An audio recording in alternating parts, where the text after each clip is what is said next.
아이를 낳아 키우는 일은 정말이지 쉽지 않습니다. 그저 사랑하는 것만으로는 부족하지요. 하지만 우리 모두 엄마 아빠는 처음이니까 서툴 수밖에 없음을 인정해야 합니다. 완벽한 부모는 없습니다. 더 이상 혼자가 아닌 함께하는 육아를 위해 오늘 또 노력하는 부모가 있을 뿐입니다. 저와 함께 아빠 육아 전문가를 향하는 첫걸음 시작해보도록 할까요? 안녕하세요. 가톨릭의대 소아청소년과 김영훈 교수입니다.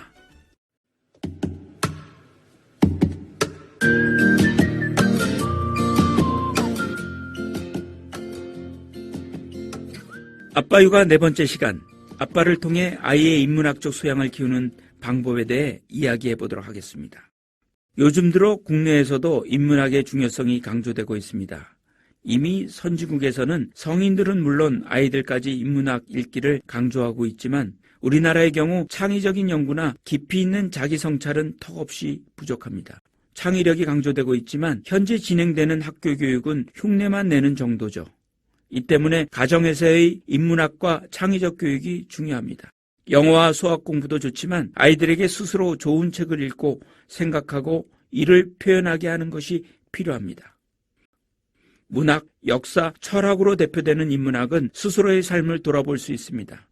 또 자신의 삶과 미래에 대한 통찰력을 키우고 그에 기초해 인식의 전환과 새로운 실천적 행위를 수행하는 데 도움을 주죠. 그렇기에 인문학은 삶의 어려움을 느끼거나 고민을 안고 살아가는 아이들 또는 정신적인 고통이나 마음의 병에 노출될 가능성이 있는 아이의 치유를 도울 수 있는 학문입니다. 우리는 인문학이라고 하면 문학과 역사, 철학을 떠올리지만 인문학의 핵심은 무엇이든 잘 배우는 것입니다. 아이는 인문학을 통해 어떤 분야에서 특정하게 쓰이는 기본 어휘와 개념을 익히고 사실을 바탕으로 여러 가지 생각을 비교해서 판단하고 자신의 생각이나 지식을 적절한 말이나 글로써 다른 사람에게 설명하고 설득할 수 있는 능력을 길러야 합니다. 이런 소양이 길러지면 아이는 장차 어떠한 상황에서도 잘 대처할 수 있게 되는데요. 아울러 새로운 정보와 관계 영역에서 빠르게 유능해질 수 있다는 자신감을 가지고 다양한 상황 변화에 쉽게 적응할 수 있습니다. 또한 이제는 한 가지 기술만 아는 사람보다 폭넓게 두루 배울 수 있는 소양을 가진 사람을 요구하고 있습니다. 이런 점들을 비추어 볼 때 아빠는 아이에게 최고의 교사가 될 수 있는데 아이들은 성숙한 어른들과 함께 보내는 시간이 많아야 성숙해지기 때문입니다.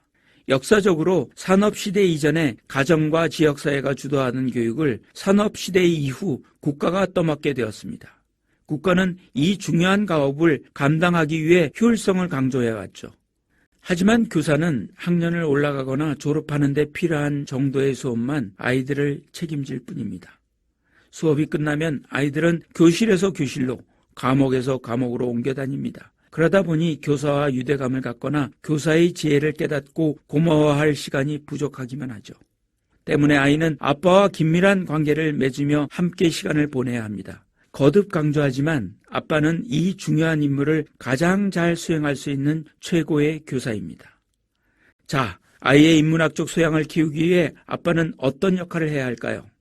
첫 번째, 아빠부터 인문학 책을 읽어야 합니다. 아빠부터 책을 읽는다는 것이 재미있는 일이고 이를 통해 유용한 지식과 지혜를 얻을 수 있음을 몸으로 보여줘야 합니다. 부모는 아이에게 최초의 교사인 만큼 아이들은 많은 것을 부모에게서 배우게 됩니다. 그러나 부모들은 이 사실을 잊고 아이를 전문적인 교사에게 맡기려고 애쓰죠. 아빠는 아이들이 세상과 소통하고 세상을 배울 수 있는 창문 같은 역할이라는 것을 알아야 합니다. 두 번째, 아이와 함께 인문학 독서를 해보세요. 우선 같이 책 한 권을 정해서 함께 읽어보세요. 처음에는 몇 장씩, 그리고 점점 더 많이 읽다 보면 처음에는 같이 읽다가 나중에는 혼자 읽는 방법으로 바뀔 수 있습니다.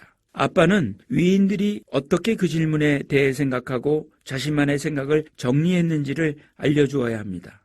어떻게 이 세계와 자신을 궁금해했고 어떻게 자신만의 생각을 갖게 되었는지를 알게 해주는 것이죠. 세 번째, 실생활에서 글을 읽고 쓰는 습관을 키우세요. 유네스코는 문자를 읽고 쓸 수 있는 능력은 개인에게 잠재력 개발과 정치 참여, 건강유지, 가족보호, 여성평등과 같은 긍정적인 기회를 준다고 밝혔습니다. 또한 많은 경제학자들은 성인 문예율이 경제성장 혹은 생산성 증대를 가져온다는 실증적 결과를 제시했습니다. 그런 점에서 한국인의 문예율은 거의 100%에 가깝지만 문자를 읽고 쓰는 능력이 있다는 것과 실생활에서 글을 읽고 쓴다는 것은 다른 이야기입니다. 단순히 글자를 쓰는 것이 아닌 인문학 독서를 통해 에세이를 쓸 수 있는 능력과 습관을 기르는 것이 인문학 소양을 기르는 최고의 방법입니다. 네 번째, 지혜로운 시민의 일원이 되도록 노력해 주세요. 아이는 성인이 되었을 때를 대비해 다양한 지식과 지혜가 필요합니다. 성인이라면 기초수학과 시장 경제를 이해하여 실생활에서 식료품을 사고 저축을 하며 기초화학과 생물학을 통해 건강한 식단을 선택할 수 있어야 합니다. 우리의 자유를 지켜줄 현명한 지도자에게 투표하고 발전하는 기술과 관련된 윤리 문제를 해결하기 위해 쓰고 점점 좁아지는 세계 시장의 흐름을 읽을 수 있어야 하는 것이죠.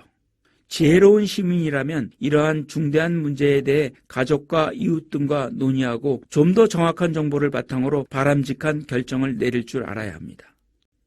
다섯 번째, 관계와 소통을 위한 공부를 해주세요. 인문학을 제대로 가르치면 아이는 자유로워질 수 있습니다. 꿈이란 혼자서는 이룰 수 없듯이 꿈을 꾸고 살아가는 모든 이들은 올바른 관계 맺기와 소통을 통해 그 꿈을 함께 이루어갑니다.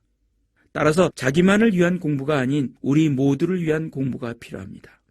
마지막 여섯 번째, 아이의 개성을 존중해 주세요.